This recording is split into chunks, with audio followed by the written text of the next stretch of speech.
Good morning, Ben. Here we are again. Yes. This is game day almost. My level of anxiety is off the roof, and I'm going to put you on the hot seat immediately. All right? Excellent. Sure. Ready? All right. Two-thirds, we released some research this weekend, and two-thirds said of Americans that were polled said that they have a bad feeling, that they don't think that things are going to go smoothly. Good morning, Ben. Here we are again. Yes. This is game day almost. My level of anxiety is off the roof, and I'm going to put you on the hot seat immediately. All right? Excellent. Sure. Ready? All right. Two-thirds, we released some research this weekend, and two-thirds said of Americans that were polled said that they have a bad feeling, that they don't think that things are going to go smoothly. They have the same level of anxiety that I do, and they're really, really worried about it, and particularly as we're waiting for some of these key states, Pennsylvania, Wisconsin, Michigan, Florida to come in. Some will know sooner than others. So what's your counsel for us? How do we maintain our sanity while we're waiting for all of that to happen on tomorrow night? Well, recognize that this is an election unlike any other. Yeah. We've got a pandemic to deal with. The country's really polarized. The president's rhetoric, frankly, about the elections being fraudulent and rigged, and the articles that appeared in the last week about their being willing to challenge voters and individual ballots, all has raised the anxiety level. Yeah. But the good news in calming that is that elections are conducted community by community, in precincts, in counties. And you got to have faith in your friends and neighbors to deal with that. Okay. All right. These questions are going to get increasingly hard because you did too well with that one. So the second one, the president has also said, or is rumored to have said, that if he feels that he is ahead, in the polls tomorrow night, that he is going to declare victory. You used the word unprecedented. We have not seen that happen before. We haven't heard anyone say anything like that before. But again, how should we be looking at and thinking about all of this if the president declares victory before the votes are actually counted? Well, honestly, people declaring victory on election night doesn't really mean anything. What you'll get on election night is projections from news organizations. But the official counting of ballots takes place in each state until all the ballots are counted. So no state finalizes its results on election night. In fact, no state finalizes its results until 2 weeks after the election. So a feeling is really not part of the law nor part of practicality. And by the way, if this is a tactic to declare victory, as he says, why would you talk about it beforehand? Because in having this surface now, this looks like such a transparent, tactical maneuver. Really, it's a line out of a reality television show, but it doesn't have any legal force to it. It doesn't have legal force, and I think this has been a challenge all along, but it is the president of the United States making a declaration, and it carries weight. And you're right, anyone can declare, but because it's coming from the president's mouth, it carries a certain weight. So I ask you the question again, with that weight, what do people do? How do we anticipate? How do we calm others? Well, in terms of how to anticipate, there are some specific things to look at on election night, which is states that have a history of getting their vote totals in early, including the absentee ballots. So look at Florida, Georgia, and North Carolina. Joe Biden is doing well in those states that all closed relatively early. He's going to have a good night. On the other hand, if Donald Trump is doing well in New Hampshire and Minnesota and Nevada, which are the states that Hillary Clinton won narrowly in 2016, he's going to be having a good night. The states that will really only have partial results in are Pennsylvania, Wisconsin, and Michigan, because Mhm. they allow the counting of absentee ballots after the election. So Right. in terms of counseling people, I mean, I think a good deep breath and look at the results from the states that are giving you complete returns. Yeah, yeah, and patience, I think. I think in Yeah. sort of patience and a recognition that this is going to be different, and this sense of knowing almost immediately that we should disavow ourselves of that. We should expect this to continue for some time. So, you and I both were really busy this weekend. You had a really, I thought, a really insightful op-ed, and as you know, we released some research that talks a little bit about how people are feeling about the election, where we had intersectionality in terms of what you wrote about and what we talked about. Our research found that many people are talking about voter fraud and are talking about voter suppression, but really this concept of voter fraud. And I've heard you say numerous times that as you are a proud Republican, and you have said that, and you have studied voter fraud, and though it is something that the Republican Party talks about a lot, from your perspective, you haven't seen it happen, and you're not worried about it. Tell us more why you're not worried about it. Well, I spent 38 years in either precincts or amongst roving teams of lawyers or in nationwide boiler rooms waiting for complaints about elections.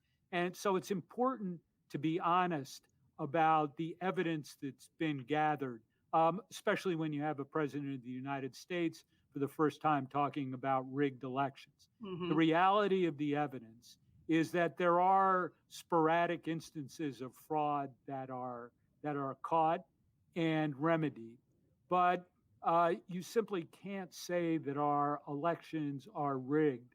And the only way that a candidate can lose is if there's cheating. There's not the evidence to bear that out. So that's sort of cutting down of the system and giving people less faith in the system is unwarranted, unproven, and not right. But I mean, of course, Lisa, that puts a huge amount of pressure on corporate leaders and how they deal with this issue in this election with their employees. And I'm really interested to hear what the Edelman research produced.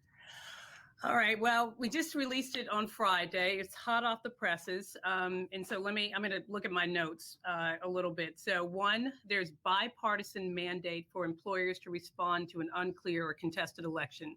So there is an expectation, and this comes from both sides of the aisle, that you have to say something to your employees.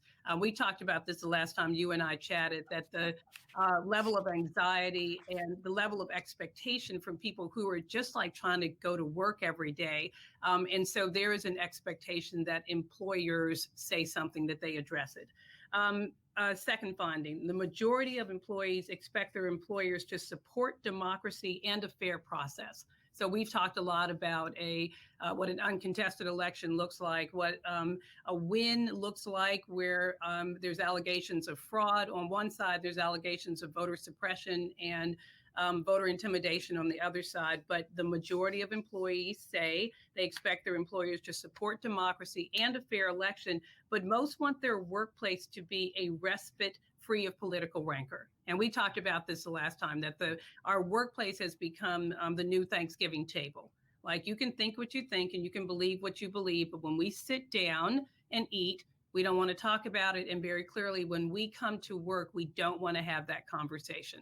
And I think that is something that many employers are going to have to deal with. It's a little different now because so many of us are on Zoom, but we forget the volume of people who are in workplaces every day. And how do you not talk about it when you care about it? Third, key finding, within the employee base, opinions vary by demography. Young, city dwelling, more diverse employees expect more from their employers, though often the specific desired actions and behaviors are unclear. So, and I think we've seen this in all of our research that we've done since the beginning of this crazy period when we did COVID. when we did the George Floyd research, that there is a higher expectation among younger people and there's a higher expectation among diverse audiences for employers to be engaged. Everyone has expectations, but those expectations among younger people and communities of color, particularly Black people, is particularly high. And the stakes are high. I mean, the stakes, I don't think we needed the research to tell us this, but the stakes are really, really high. And our research shows that over a third of employees and nearly one half of those 18 to 34 might engage in protest if this does not go well. I'm here in downtown Washington. I had to come in today, and the city's already started to board up a little bit. And it is an intimidating and uncomfortable feeling because we all would like to believe in our democracy. So those were the key findings. Oh, and complicating this, the external permissions are limited. 61% of employees say that their employers will alienate colleagues by issuing a public statement on a delayed and/or contested election. 2/3 of consumers agree, saying they prefer business to stay silent. Now, this is significant because in the counsel that we've been getting, people have been very concerned about that. What is the expectation of employers? And so consumers are saying, I prefer business to stay silent. 61% of employees say that their employers will alienate colleagues by issuing a public statement regarding a delayed or a contested election. Sorry about the phone ringing, Lisa. So that's really interesting and insightful research. So what's the playbook for corporate leaders to be able to translate that into action? It's hard. It's hard for him. This has been a tough time for employers writ large, and it's hard for them right now because there are so many expectations and they're not consistent. And so I think one, it's the counsel we've been giving employers all along. Do whatever is consistent with your mission, vision, and your values. This is the time to know your audience, to know your employees, and to know your customers and your consumers and your other stakeholders, and to have some sense of how they want to hear from you and if they want to hear from you. And so this is really a time to listen to the counsel around you and make decisions accordingly. And all of this, I talked about the anxiety that we're all feeling. It's similar to the workplace is the dining room table for Thanksgiving right now. It's a respite. And so I think many employees are feeling this is going on here, this is going on here. I need to have a place that is a safe, quiet place, and I need my workplace to be that right now. Yeah, it's really interesting. The political and governmental world is trying to grapple with that, as is the corporate world.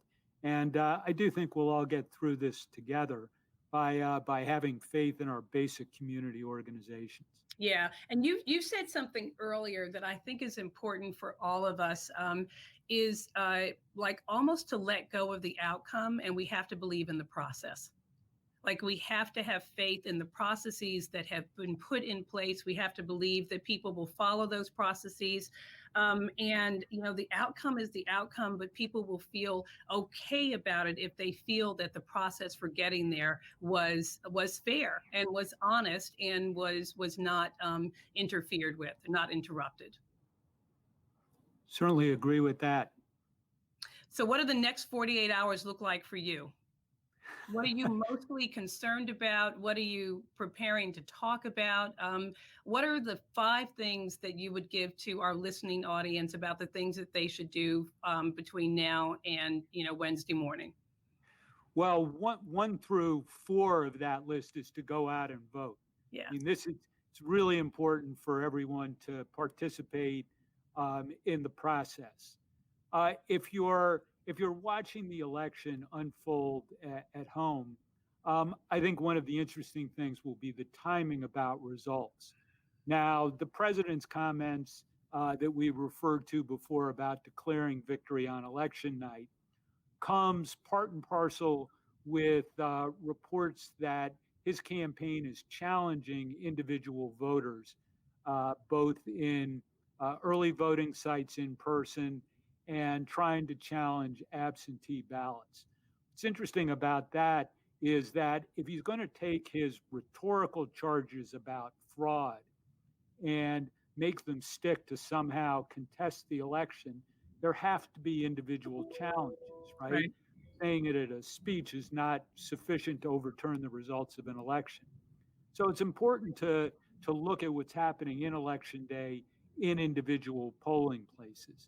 And then the state should be able to tell you how many ballots have been challenged, and is that number of challenged ballots greater than the margin between the two candidates? Right. So that's important to watch out for. Yeah. When we first had our conversation, some of the feedback we got was really positive, where you talked about the various scenarios.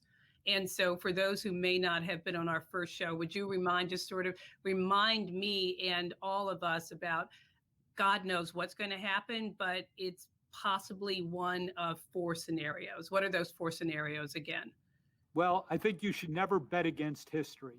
Yeah. So, history is that we learn the winner on election night, not with final results, but the projections and the comparison to vote totals in previous elections is final enough, or at least determinative enough, to let us predict that. And so I think there's the greatest chance of that, but recognizing that there are an unprecedented number of absentee ballots this time, it may take longer. And so that may be till Friday morning that you have a pretty good idea. If at that point the Electoral College vote is so tight, then it really is going to depend on the way the absentee ballots are counted in the three battleground states that delay the count, or the receipt date for those ballots postmarked on election day. So that's Pennsylvania, Wisconsin, and Michigan. Whether this actually goes to a presidential recount or a contest before the U.S. Congress and the Electoral College, I'm going to go with there's a 5.2% chance. Okay. And that's based on the fact we've had 57 presidential elections before. 3 of them have gone to either recounts or contests. So let's go with 5.5% as the chances of that happening. And Okay. then tucked away in a very small percentage for the fourth scenario is where there is not a winner in the Electoral College on the safe harbor date of December 8th or December 14th, when the Electoral College meets in each state, or even in January 6th, which is when the U.S. House determines the winner of the Electoral College. If there's no winner by those dates, then we start getting into really uncharted territory. Right. And of course, January 20th at noon is when the term of the current president expires. So if there's no winner at noon on January 20th, then we go to a whole other procedure and a line of succession where the Speaker of the House is the person in line after the president and vice president whose terms have expired. Okay.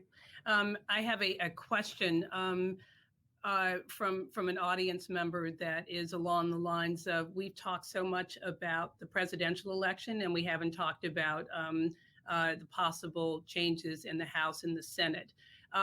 Do you have a sense of, is it possible that we'll know about movement in the House and the Senate and we won't know about the outcome of the presidential election?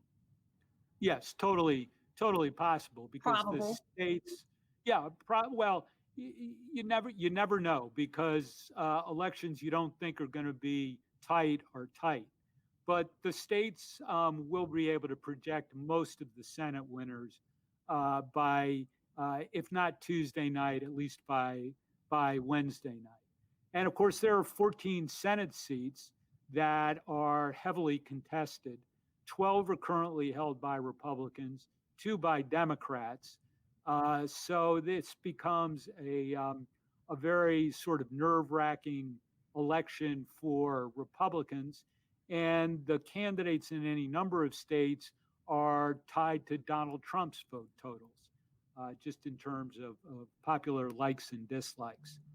The House of Representatives, I have not seen a forecast that predicts the Republicans are going to take back the House. So it's really a question, I think, of the margins there. Yeah. Okay. Um, the other thing that we have talked a lot about is sort of presidential behavior and the importance of behavior and sort of elegance and grace right now. What is your expectation, despite what the president has said? What is your expectation of the president and for the challenger to express and to exhibit presidential behavior that night? It certainly is my expectation that we get that from both. And I just want to make sure that I'm not so far out right now that that's unrealistic. I think it's a good hope. I think the lens of presidential behavior often depends on the beholder. Uh, I think that it is easier to be gracious if the margins are large. And Yes. if it's a very tight race, then again, the way the state processes are is that a candidate has every right to pursue a remedy in a tight election.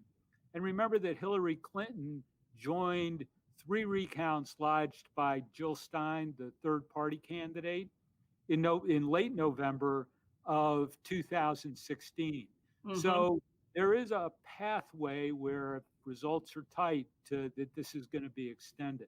Okay. All right. I think you get the last word. We are right at 20 minutes, almost at 2021. I think we're going to talk later on this week, and Yes, may the force be with us. totally agree with that. Thanks very much for this.